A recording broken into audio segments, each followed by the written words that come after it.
अस्सलाम वालेकुम fourth year class. आज हम हदीस नंबर 14 और 15 पढ़ेंगे। तो हदीस नंबर 14 से स्टार्ट करते हैं। बिस्मिल्लाहिर्रहमानिर्रहीम। अन उबी इब्न काब बिन काला, हज़रत उबी बिन काब रज़ियल्लाहु ताला अन्हु से रवायत है, कहा काला रसूलुल्लाह सल्लल्लाहु अलैहि वसल्लम कि हज़ूर सल्लल्लाहु अलैहि वसल्लम ने फरमाया, इन्ना मिन शेरी हिकमतन कि बेशक बाज़ शेर हिकमत वाले होते हैं। मुत्तफ़क़ुन अलैहि, इसे बुखारी और मुस्लिम ने रवायत किया है। सबसे पहले हम शेर का जो है मानी मफ़हूम देखते हैं कि शेर के मानी जो हैं जानना, रास पा लेना के होते हैं। शेर वो कलाम है जिससे शायर अपने मकसद को बयान कर सके। इसी तरह से कहा गया है इस हदीस में कि बाज़ शेर हिकमत वाले होते हैं। तो हिकमत से मुराद दनाई, मामलात को समझने की गैर मामूली सलाहियत और हकीकत तक पहुँचने का ज़रिया है। बाद अशा दनाई, मानी और मतलब के लिहाज से उम्दा मिसाल हैं जिनका इंसानों के दिलों पर सबसे ज़्यादा असर होता है। नबी करीम सल्लल्लाहु अलैहि वसल्लम ने अरब के जिस मुआशरे में आँख खोली वो एक जाहलाना मुआशरा था, जिसमें अशार और शोरा का मकाम खुतबा से भी बुलंद था। इस बारे में मुमताज़ अरबी अदीब जाहज़ कहते हैं कि शायर ख़तीब की निस्बत बुलंद मर्तबा होता है, क्योंकि अरब शायर के मोहताज थे ताकि वो उनकी बुजुर्गी बयान करें और उनके शानदार माजी को याद करके उस पर फ़ख्र करें। इस्लाम ने शायरी से मना नहीं किया, लेकिन उसके गलत इस्तेमाल से रोक कर उसे मुस्बत अंदाज इख्तियार करने पर मजबूर किया है। कुरान पाक में है, वमा अल्लमना उशरा वमा यंबगी लह, हमने उसे शेर नहीं सिखाए और ये उसके लिए मुनासिब भी नहीं है। इसी तरह से कुरान पाक में एक और जगह पर है, वमा हुवा बिकौली शायर, और यह किसी शायर का कौल नहीं। इन आयत मुबारका में शेर व शायरी की मजम्मत की गई है। इसकी वजह यह है कि कुरान मजीद के नुज़ूल के वक़्त की शायरी और मजमूई शायरी फहाशी का शिकार थी और आज भी है। कुरान मजीद ने मजमूई तौर पर शायरी को बहुत ज़्यादा अहमियत नहीं दी। फिर शायरी को ज़ाती मफाद के लिए इस्तेमाल किया जाता था। इसलिए अल्लाह ताला ने फरमाया, वशुअराउ यत्तबिउहुमुल गावून अलम तरा अन्नहुम फी कुल्ली वादिन यहीमून व अन्नहुम यकूलूना मा ला यफ़अलून। तर्जुमा, और गुमराह लोग ही शायरों की पैरवी करते हैं। क्या तूने नहीं देखा कि वो हर वादी में परवास करते हैं और जिस बात पर ख़ुद अमल नहीं करते वही बात कहते हैं। इसलिए कोई पैगंबर शायर नहीं गुजरा, हालांकि वो फसीह बलीग लोग थे। इस्लाम ने सिर्फ़ ऐसी शायरी की हौसला अफजाई की है जो मुआशरे के लिए बेहतर थी। इसलिए इस्लाम ने फहाशी, तकल्लुफ़ और गलत मज़ामीन पर पाबंदी भी लगा दी। जहाँ तक अच्छे अशार का ताल्लुक़ है तो नबी करीम सल्लल्लाहु अलैहि वसल्लम ने उनकी हौसला अफजाई भी की है, बल्कि शोहरा को इज़्ज़त भी बख्शी। मसलन हज़रत हसन बिन साबित रज़ियल्लाहु ताला अन्हु शायर रसूल थे, इस्लाम और पैगंबर इस्लाम का दफ़ा करते थे। हज़रत अबू हुरैरा रज़ियल्लाहु ताला अन्हु बयान करते हैं कि हुज़ूर सल्लल्लाहु अलैहि वसल्लम ने फरमाया, सबसे ज़्यादा दुरुस्त बात जो किसी शायर ने कही वो लबैद की बात है कि सुनो, अल्लाह के अलावा तमाम चीज़ें फ़ना होने वाली हैं। आप सल्लल्लाहु अलैहि वसल्लम हज़रत हसन रज़ियल्लाहु ताला अन्हु से अशार कहने की फरमाइश करते थे। हज़रत आयशा रज़ियल्लाहु ताला अन्हा बयान करती हैं कि हुज़ूर सल्लल्लाहु अलैहि वसल्लम ने हसन रज़ियल्लाहु ताला अन्हु को कहा, तुम कुरैश की मज़म्मत करो, बेशक वो उनके लिए तीरों की बौछार से भी ज़्यादा तकलीफ़ दे है।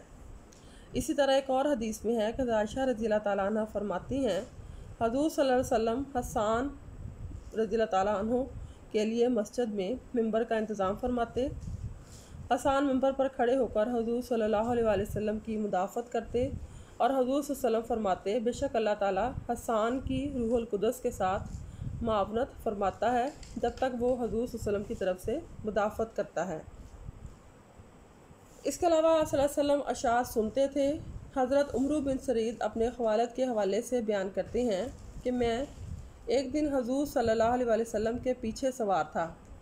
आप सल्लल्लाहु अलैहि वसल्लम ने मुझसे पूछा, क्या तुम्हें उम्मिया बिन अबी सुल्त के कुछ अशार याद हैं? मैंने जवाब दिया, जी हाँ। आप सल्लल्लाहु अलैहि वसल्लम ने फरमाया, सुनाएं। मैंने आप सल्लल्लाहु अलैहि वसल्लम को एक शेर सुनाया। आप सल्लल्लाहु अलैहि वसल्लम ने फरमाया और सुनाओ। आप सल्लल्लाहु अलैहि वसल्लम फरमाते रहे। इसी तरह मैंने 100 अशार सुना दिए। इस हदीस से इस्लाम में हिकमत की अहमियत का अंदाज़ा होता है। अल्लाह ताला ने फरमाया है, कुरान पाक में है, मन यूतिल हिकमत फ़क़द ऊतिया खैरन कसीरा, जिसको हिकमत अता की गई उसे बहुत बड़ी भलाई से नवाजा गया। इसके अलावा नबी सल्लल्लाहु अलैहि वसल्लम ने फरमाया कि हिकमत मोमन की गुमशुदा दौलत है, जहाँ से मिले ले लो। इन अशार की हिकमत का अंदाज़ा लगाना इसीलिए ज़रूरी है ताकि नई नस्ल को अच्छा और बेहतर पैगाम दिया जा सके। हदीस नंबर 15। बिस्मिल्लाहिर्रहमानिर्रहीम। अन इब्न मसूद काला, हज़रत इब्न मसूद रज़ियल्लाहु तआला अन्हु से रवायत है, कहा काला रसूलुल्लाह सल्लल्लाहु अलैहि वसल्लम कि हुज़ूर सल्लल्लाहु अलैहि वसल्लम ने फरमाया, हलाकल मुतनत्तिऊना के मुबालगा करने वाले या पुरतकब्बर लहजा रखने वाले हलाक हुए। काला सलासन, आपने इसे 3 बार दोहराया या फरमाया। रवाहु मुस्लिमुन, इसे मुस्लिम ने रवायत किया है। तनत्तुन से मुराद इंसान की गुफ्तगू में तसन्नो और बनावट के साथ मुबालगा रई से काम लेने को कहा जाता है। इस हदीस में हज़ूर सल्लल्लाहु अलैहि वसल्लम ने उन लोगों की गुफ्तगू को नापसंदीदा फरमाया है जो लोग अपनी गुफ्तगू में मुबालगा राई और तकल्लुफ़ से काम लेते हैं। ऐसा बाद लोग इसलिए करते हैं ताकि वो अपनी शख्सियत में मौजूद खामियों पर पर्दा डाल सकें। वो इसके लिए ऐसी ज़बान इस्तेमाल करते हैं जिसका हकीकत से कोई तल्लक भी नहीं होता। इसके ज़रिए दूसरे लोगों की खुशामद और चापलूसी भी करते हैं, और बाद लोग इस कदर इस चीज़ का शिकार होते हैं कि हर बात में अपनी ही तारीफ़ करते रहते हैं। इस्लाम ने इन सब कामों से मना किया है क्योंकि इससे बहुत से मसाइल पैदा होते हैं। लोग बिलमूम 3 तरह का रवैया अख्तियार करते हैं। एक तो है पहला कि मोतदल रवैया, दूसरा गिरा हुआ रवैया, या फिर किसी चीज़ को बढ़ा चढ़ा कर पेश करना। इस्लाम एतदाल का रवैया अपनाने का हुक्म देता है। अल्लाह ताला ने मुबालगा मेज़ी की मज़म्मत की है। कुरान पाक में है, इन्नल्लाहा ला युहिब्बु मन काना मुख्तालन फ़खूरा, कि बेशक अल्लाह ताला शेखी खोरे और फ़ख्र करने वालों को पसंद नहीं करता। नबी करीम सल्लल्लाहु अलैहि वसल्लम से ऐलान करवाया गया, अना मिनल मुतकल्लिफ़ीन, कि मैं तकल्लुफ़ करने वालों को पसंद नहीं करता। माँ अना मिनल मुतकल्लिफ़ीन, कि मैं पसंद नहीं करता तकल्लुफ़ करने वालों को। इसके अलावा अल्लाह ताला ने फरमाया, इन्नहु ला युहिब्बुल मुतकब्बिरीन, कि बेशक अल्लाह ताला गरूर करने वालों को पसंद नहीं करता। मुबालगा मेज़ी की मदम्मत करते हुए हज़ूर सल्लल्लाहु अलैहि वसल्लम ने फरमाया, तुम में से सबसे ज़्यादा मबगूज़ क़यामत के रोज़ मेरी मुजालस से दूर वो लोग होंगे जो बहुत बातूनी या बहुत ज़्यादा बातें फैलाकर करते हैं और फजूल बोलते हैं। इसके अलावा आप सल्लल्लाहु अलैहि वसल्लम ने मुबालगा मेज़ी की सज़ा बयान करते हुए फरमाया कि दोज़ख व जन्नत ने बाहम मुबाहसा किया। दोज़ख ने कहा, मेरे अंदर जब्बार और मुतकब्बर लोग दाखिल होंगे। जन्नत ने कहा, मेरे अंदर कमज़ोर और मस्कीन लोग। इस्लाम ने जहाँ ज़िंदगी के बाकी मैदानों में इनकलाब बर्पा किया, वहाँ गुफ्तगू को मुबालगा मेज़ी से पाक भी किया। हदीस में है कि हया और ज़ुबान ईमान की 2 शाखें हैं, जबकि दिलाज़ारी और बेहुदा गुफ्तगू नफाक की 2 शाखें हैं। दौर जाहलियत में अलकमा और आमर बिन तुफ़ैल के दरमियान मुज़ाकरा हुआ। इन दोनों का आपस में रियासत पर झगड़ा था। अलकमा ने कहा, मैं दूध देने वाली ऊँटियाँ ज़िबा करने पर तुझ पर फ़ाइक हूँ और सुबह के वक़्त तुझसे बेहतर हूँ। कहा, साली में तुझसे ज़्यादा खाना खिलाने वाला हूँ। अल्लाह की कसम, मैं नेक और तू फाजर है। मैं साहिब औलाद हूँ और तू बे औलाद है। मैं पाकबाज हूँ, तू बदकार है। मैं वफाशार और तू गद्दार है। बस ए अमर, किस बात में मुझ पर फ़ख्र करता है? आमर ने अलकमा की बात सुनकर उसको जवाब दिया कि अल्लाह की कसम, मैं हसब में तुझसे शरीफ, नसब में तुझसे नजीब, कामत में तुझसे बेहतर हूँ, लड़ाई में तुझसे बड़ा हूँ, शहसवारों और बहादुरों को कत्ल करने में तुझसे बढ़कर और ग़ुलाम और बांदियों के लिए तुझसे बेहतर हूँ। लिहाजा इन दोनों ने मुतकब्बराना अंदाज में गुफ्तगू की, जिसका इस्लाम में मना किया गया है।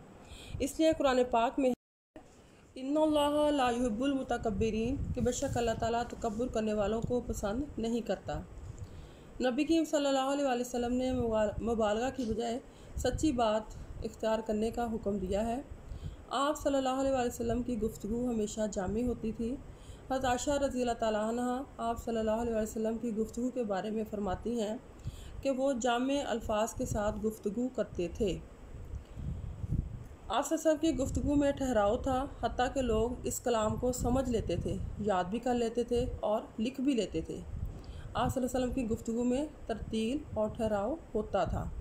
जब आप सल्लल्लाहु अलैहि वसल्लम को कोई बात करते तो उसे 3 बार दोहराते।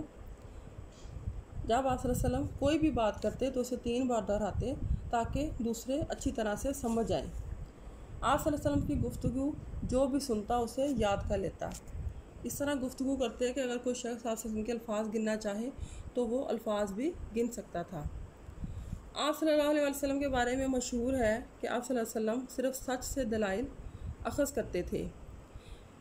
इसलिए नबी करीम सल्लल्लाहु अलैहि वसल्लम ने गुफ्तगू और कलाम के लिए सच्ची और सही बात का रास्ता इख्तियार करने का तरीका हमें सिखाया है, क्योंकि इंसान को हमेशा सीधी बात करनी चाहिए और तकब्बुर का लहजा इख्तियार नहीं करना चाहिए। ओके बच्चों, अल्लाह हाफिज़।